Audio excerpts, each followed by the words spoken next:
బాగుందనిపించింది. అంటే అంటే టాప్ నాచ్గా ఏం అనిపించలేదు, కానీ చూడొచ్చు ఈ వీకెండ్కి ఇది బెస్ట్ ఫిల్మ్ అనిపిస్తుంది. అంటే శేఖర్ కమ్ల గారు చెప్పినంత అంతైతే లేదు, కానీ చూడొచ్చు అనిపించింది వీకెండ్కి. అంటే one of the best film అని కూడా చెప్పొచ్చు.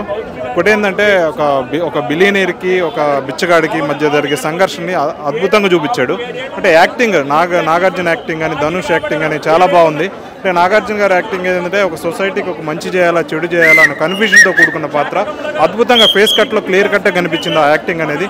ధనుష్ కూడా ఒక బిచ్చగాడిగా సినిమా స్టార్ట్ అయిన కాసేపటికే ఒక బిచ్చగాడి నుంచి తన పొజిషన్ చేంజ్ చేసినా సరే ఆ హావభావాలు కానీ సినిమా అయిపోయేంత వరకు ధనుష్ గారి యాక్టింగ్ కానీ హావభావాలు మొత్తం కూడా సూపర్గా అనిపించింది.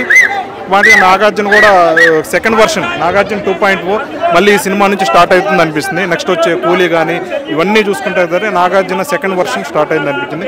ఇది ఒక మనిషి నాగార్జున గారు చెప్పినట్టు ఇది వాల్ ఫిల్మ్ కాదు, ఏల్ ఫిల్మ్ కాదు, శేఖర్ కల్మ ఫిల్మే అనిపిస్తుంది. కుబేరా మూవీ నాగార్జున కెరియర్లో ఇది ఒక మంచి బెస్ట్ మూవీ అని చెప్పొచ్చు. ఎందుకంటే ధనుష్ గారి యాక్టింగ్ చాలా బాగుంది. అంటే చాలా బాగుంది యాక్టింగ్ కూడా. ధనుష్ గారి యాక్టింగ్ చాలా బాగుంది. నాగార్జున కెరియర్లో ఇది ఒక మంచి బెస్ట్ మూవీ అని చెప్పొచ్చు. ఇంకా శేఖర్ కమ్ల గారు ప్రతి ఒక్క మూవీ తీసినా కూడా డైరెక్షన్లో చాలా బాగుంటుంది. అంటే ఆయన కథ కూడా ఒక డిఫరెంట్ ఉంటుంది.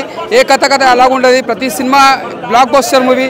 ఈ సినిమా కూడా కుబేరుడు కూడా టైటిల్ ఎలా ఉందో సినిమా కూడా అంతా బాగుంది. మన దేవిశ్రీ ప్రసాద్ మ్యూజిక్ కూడా చాలా బాగుంది. ఎందుకంటే అప్పుడు డమరకం మ్యూజిక్ కూడా మన దేవిశ్రీ ప్రసాద్ కొట్టిన చాలా మూవీస్ కొట్టి నాగార్జున గారికి ఈ సినిమా కూడా మంచి మ్యూజిక్ ఇచ్చిండు. స్క్రీన్ ప్లే కానీ డైరెక్షన్ కానీ చాలా బాగుంది. ఇది ఒక నాగార్జున కెరియర్లో ఇది ఒక బ్లాక్ బస్టర్ మూవీ అని చెప్పొచ్చు. ధనుష్ కెరియర్ ఇద్దరికి కాంబినేషన్ చాలా బాగుంది. హీరోయిన్ యాక్టింగ్ కూడా చాలా బాగుంది.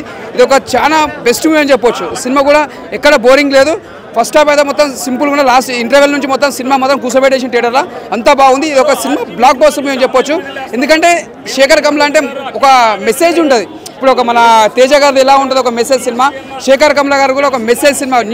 కొత్త వాళ్ళని పరిచయం చేస్తారు, కొత్త న్యూగా చూపిస్తాడు. నిజంగా చెప్తున్నా hats off sir Shekhar Kammula. Rajamouli garu already చెప్పిండు ఎందుకంటే ఈ సినిమా మంచి బ్లాక్ బస్టర్ కొడతా అని చెప్పిండు. ఆ సార్ అన్నట్టే సినిమా కూడా పెద్ద బ్లాక్ బస్టర్ అయింది. All the best all of you team. King Nagarjuna గారికి చేసిన అంటే కుబేరా అంటే అందరు కుబేర్లు పెద్ద ధనికులను మొత్తం కూడా ఒక దగ్గర ఒక 100 కోట్లు 1000 కోట్లు ఒక దగ్గర పోగు చేస్తే ఏ విధంగా ఉంటుందో ఆ విధానాన్ని మొత్తం కూడా పంచితే అదే ధనుష్ గారు చెప్పింది ఏంటంటే నా భిక్షగాళ్ళకి అందరూ కూడా పంచాలి. వీళ్ళందరూ కూడా పెద్ద కోట్లు ఒక 1000 కోట్లు 1000 కోట్లు 10,000 కోట్లు ఉన్నాయి వాళ్ళందరి దగ్గర.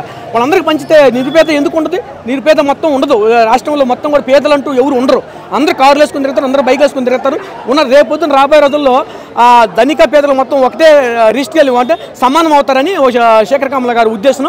ఆ చిత్రాన్ని మొన్న ఆడియో ఫంక్షన్ కూడా రాజమౌళి గారు క్లియర్ కట్గా చెప్పారు. ఏమని నాకు ఈ చిత్రం చాలా బాగా నచ్చిందని రాజమౌళి గారు చెప్పారు.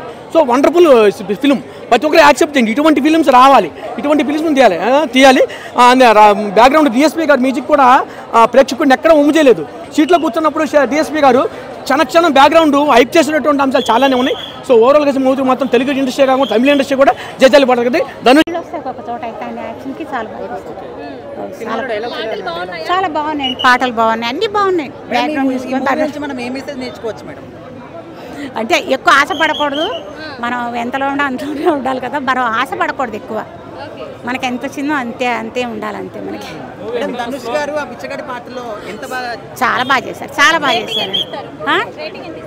5కి 4. ఎవరు ఏ స్థాయిలో ఉన్నా కూడా తక్కువ చేయొద్దు. వాళ్ళ పనిని బట్టి మాత్రం వాళ్ళకి రెస్పెక్ట్ ఇవ్వద్దు.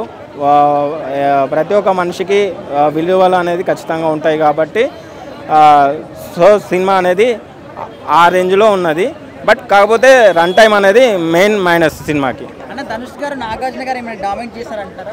ధనుష్ గారు నాగార్జున గారిని డామినేట్ చేశారంటే ఆ స్టోరీకి అది రిలేటబుల్ అనిపిస్తుంది. ఎందుకంటే నాగ్ సార్ ఫ్యాన్స్ కూడా కొంచెం డిసప్పాయింట్ అవుతారు. ఎందుకంటే సో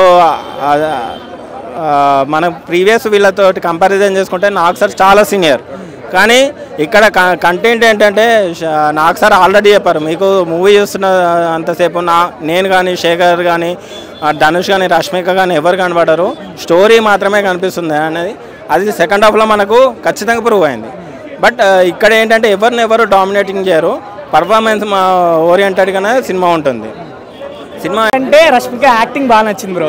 చాలా సెటిల్గా చేసింది. చాలా రోజుల తర్వాత చాలా మంచి పర్ఫార్మెన్స్ అనిపించింది. తన ఉన్నది చిన్న క్యారెక్టర్ అయినా కానీ చాలా పెద్ద స్కోప్ ఉన్నట్లాగా అనిపించింది. చాలా బాగుంది సినిమా. ఓవరాల్గా అదే చెప్తున్నా కదా బ్రో, ధనుష్ చాలా యాక్టింగ్ బాగుంది. ఇలాంటి సినిమాలు చాలా అరుదుగా వస్తాయి. అరుదుగా వచ్చిన సినిమాలలో ఇదొకటి. కుబేరా చాలా మస్ట్ వాచ్ ఫిలిం. ఇప్పుడున్న జనరేషన్లో కావాల్సిన ఫిలిం. పేరెంట్స్, చిల్డ్రన్స్, ఎవరు యూత్ ఇవన్నీ పెట్టుకోకండి, సినిమాకి వచ్చేయండి. మీ మనసుకు చాలా బాగా నచ్చుతుంది సినిమా. ప్రతి ఒక్క ఎమోషన్ క్యారీ చేసింది మూవీ. మీకు ఇందులో సాడ్ ఉంటుంది, హ్యాపీనెస్ ఉంటుంది, మీరు నవ్వుతారు, ఏడుస్తారు. ప్రతి ఒక్క ఎమోషన్ అనేది క్యారీ చేసిన సినిమా. శేఖర్ కమ్ముల గారు మీకు హ్యాట్సప్ అండి, చాలా బాగా చేశారు సినిమా. చాలా బాగా మంచి సినిమా తీశారు చాలా రోజుల తర్వాత. అది సెలబ్రేషన్ సాంగ్ కాదు బ్రో, అది ఒక సిచ్యువేషన్లో వస్తుంది. మనకు ఒక మనిషి చనిపోయినప్పుడు తనకు ఎవరు లేరు అన్నప్పుడు ఒక మనిషి తనకు సహాయం చేసి సెలబ్రేషన్ చేస్తే ఎలా ఉంటుంది అనేది ఆ సాంగ్ అర్థం బ్రో. అది ఫెస్టివల్ సాంగ్ కాదు, అదొక ఎమోషనల్ సాంగ్. బట్ మనం అది ఫెస్టివల్ లాగా ఫీల్ అవుతాం. అంటే ఒక మనిషికి మనం సాయం చేసినప్పుడు ఎలా ఫీల్ అవుతామో అలా ఉందన్నమాట. సో ఆ సిచ్యువేషన్లో వస్తుంది ఆ సాంగ్. సో చాలా బాగా అనిపిస్తుంది. ఆ సాంగ్ ఒకటే కాదు, మీకు ప్రతి ఒక్క సినిమాలో మీరు ప్రతి ఒక్క దగ్గర ఇన్వాల్వ్ అవుతారు. ఇది ఇది బాగాలేదే అని అనిపించదు. మీరు ప్రతి ఒక్క ధనుష్ గారి క్యారెక్టర్కి ఇన్వాల్వ్ అవుతారు, రష్మిక గారి క్యారెక్టర్కి ఇన్వాల్వ్ అవుతారు, నాగార్జున గారికి ఇన్వాల్వ్ అవుతారు. ఇంకో అతను విలన్గా చేశాడు, తను కూడా చాలా మంచి పర్ఫార్మెన్స్ ఇచ్చాడు. సినిమాలో ఎవరిని తక్కువ చేయలేం. ప్రతి ఒక్కరికి వాళ్ళ ఉన్న స్క్రీన్ స్పేస్లో చాలా బాగా చేశారు సినిమాని. 100 కోట్ల బొమ్మ బ్రో, మనం ఆదరిస్తే చాలా బాగా అనిపించింది అన్న. ధనుష్ గారు యాక్చువల్లీ ఇరక్కొట్టేశారని చెప్పొచ్చు. బట్ మంచి సినిమా, చాలా మంచి సినిమా. హైలైట్ సినిమాకి అంటే నాగార్జునకి ధనుష్కి మధ్య కాన్వర్జేషన్స్, వాళ్ళిద్దరికి మధ్య క్యారెక్టర్ ఆర్క్ బిల్డింగ్. నమ్ముతారు ఒకరినొకరు, మళ్ళా నమ్మకం అనేది బ్రేక్ అవుతుంది, మళ్ళీ నమ్ముతారు.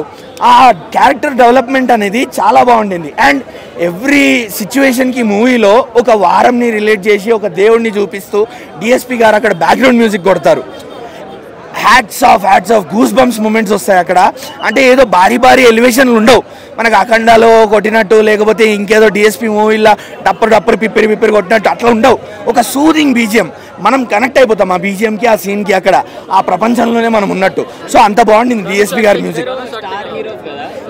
ఇద్దరు స్టార్ హీరోస్ని శేఖర్ కమ్ముల గారు బ్యూటిఫుల్గా హ్యాండిల్ చేశారు. అంటే మన టాలీవుడ్కి నాగార్జున గారు తరతరాలుగా ఉన్నారు. ఒక 2 డికేడ్స్ నుంచి మనం నాగార్జున గారు చూస్తున్నాం. ధనుష్ ఏమో అక్కడ పాత్ బ్రేకింగ్ హీరో.